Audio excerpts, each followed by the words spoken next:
Become a member, sign in, and start streaming today.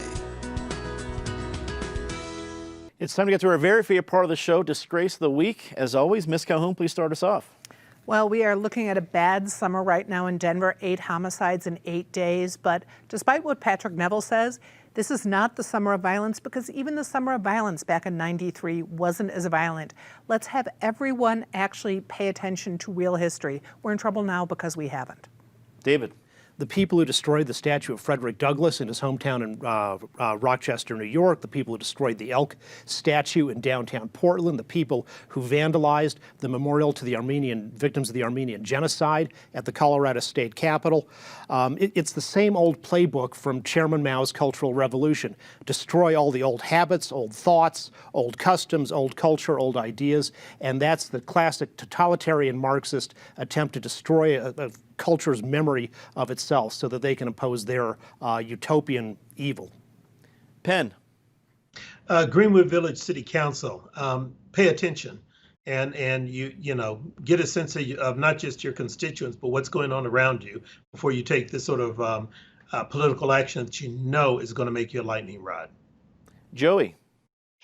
People defending Confederate statues. Now, Frederick Douglass, George Washington, that's one thing, but you know, when you're out defending, you know, traitors and racists, you know, that's a history we should be ashamed of, not one we should be parading on the town square.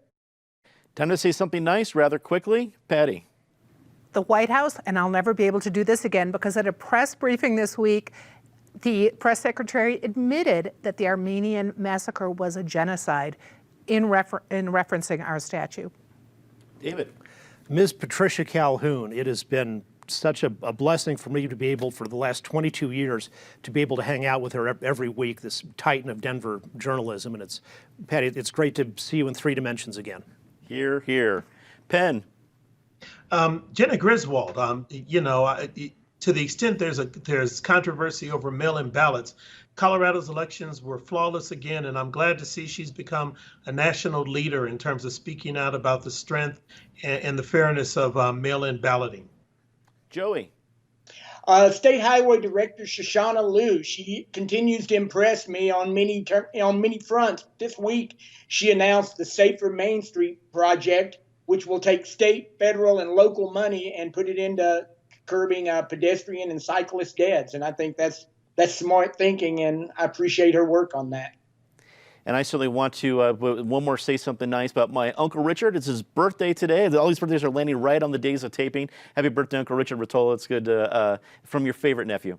And I also want to thank the crew here. There's a lot of folks that come together to make all this possible. We're back in the studio safely. A lot of people doing a lot of work, especially our director, Steven Zinn. Steven, thank you very much for making this happen, whether it be from home or from the studio. I think if you had enough duct tape and baling wire, you can make it happen at the top of a mountain. So thanks for making all this possible, and thanks to all of you for watching tonight.